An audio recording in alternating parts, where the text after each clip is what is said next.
graphing it. Algebra, algebra in a table, any two of those three.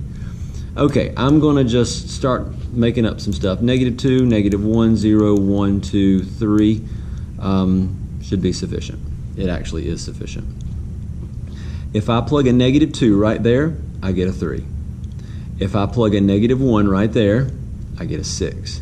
If I plug a 0 right there, it is undefined. I almost misspelled that. Undefined. -6 divided by 0 is undefined. Plug in a 1 right there, you get -6. Plug in a 2, you get -3. Plug in a 3, you get -2. Okay? Let's plug in a -2 here. We have -7, -6, -5. Notice we're going up by 1 every time. -4, -3, -2. You can tell already where the points of intersection are. I'm going to graph it very quickly. Here goes the first one. -6 over x looks like this. -2, 3. -2, 3. -1, 6. 0 is undefined. There's this funky little thing going on here that we call an asymptote. Don't panic if you've not heard that word before. 1, -6. 6, there we go. 2, -3. 3, -2. And I'm going to draw it. So basically it won't cross this line. It cannot touch it. And I hope you notice there's a little curve going on here. So it'll never actually touch the y-axis. For what it matters, it never touches the x-axis either. We'll discuss that in more detail later. Don't you worry. If you're confused about the shape of this graph, there's nothing to worry about. It's perfectly okay. You don't have to know all the fancy words and where all the little curves go in this, but just kind of notice where the points are. Draw it as best you can. And then when we graph this one, I'll just graph it the old-fashioned way. We'll go down to -5. 1, 2, 3, 4, 5. The slope is 1. Rise 1, run 1. Rise 1, run 1, it hits right here. Rise 1, run 1, it hits right here. There we go. It hits here and here. Now, I have made a big old mess out of this thing. Oh, let me slide that over here. I couldn't even see that the whole time I was drawing. I am sorry. So it hits here and here, and I made a mess out of it. But if you were to zoom in on this little portion right here, here's what you'd see. You'd see a curve going up like this, and you'd see a line cutting across, and it would touch it at 2 points. It would look something like that. All right, let's do one more. Oh my goodness, absolute value. You know what I'm going to do? I'm going to jump straight to the graph. Straight to the graph. I'm not even going to do it algebraically yet. Let's go to the graph. So, absolute value of x plus 1. First of all, here's what I know. Let's switch to pencil. I know it has a horizontal shift of -1 and a vertical shift of 0. See, plus 0 right there. There's an understood 1 right here, and that means that I'm going to have a slope of 1. Rise 1, run 1, and it makes a V with a slope of 1. It is important to get the slope right on this. There we go. It's not perfect, but it's pretty good.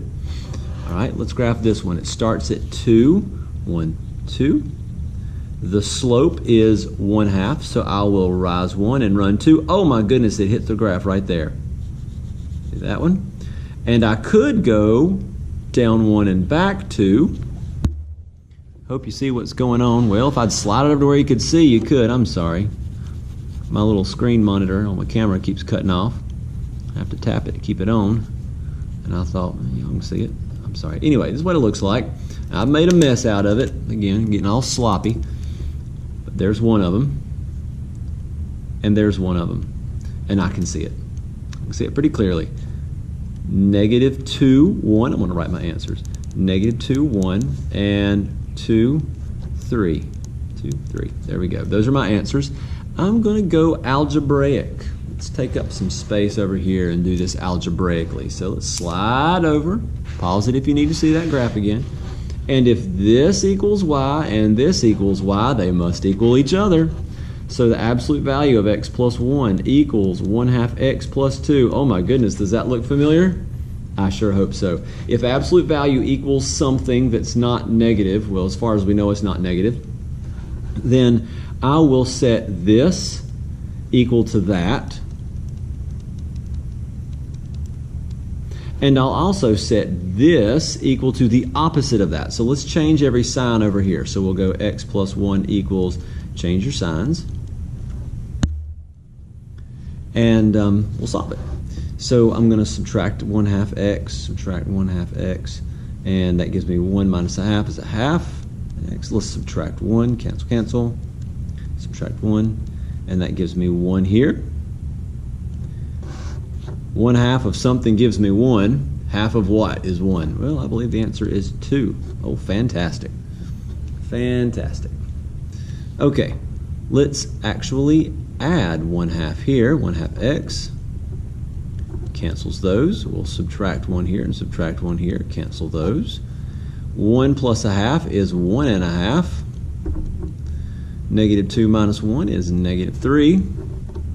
And now all I have to do is either divide by 3/2, that's really hard to visualize, or I could multiply by 2/3. I think I can do that.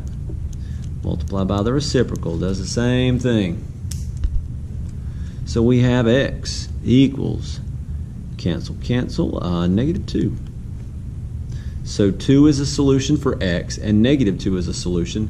Normally, I would plug them back in to see if they work. I'm not. Here's why. I already know they do, first of all. Second of all, we've been through this process quite a bit, so I'm not going to plug them back in to make sure they work, but normally I would. You can check them in your head if you like, but here's what I do need to do. I want to verify this and this. So what I'm going to do is plug in this into either equation. I'm going to plug it in the top one. So the absolute value of x plus 1 gives me 3. So 2, 3 is a solution. Oh, yes it is. See it? There it is. And then we'll plug in negative 2 into the same one. Plug it into either one of them, but I'm going to plug it in the top one. So negative 2 plus 1 is negative 1. So it's negative 1. Absolute value of that is 1. So negative 2, 1 is also a solution. See? There you go.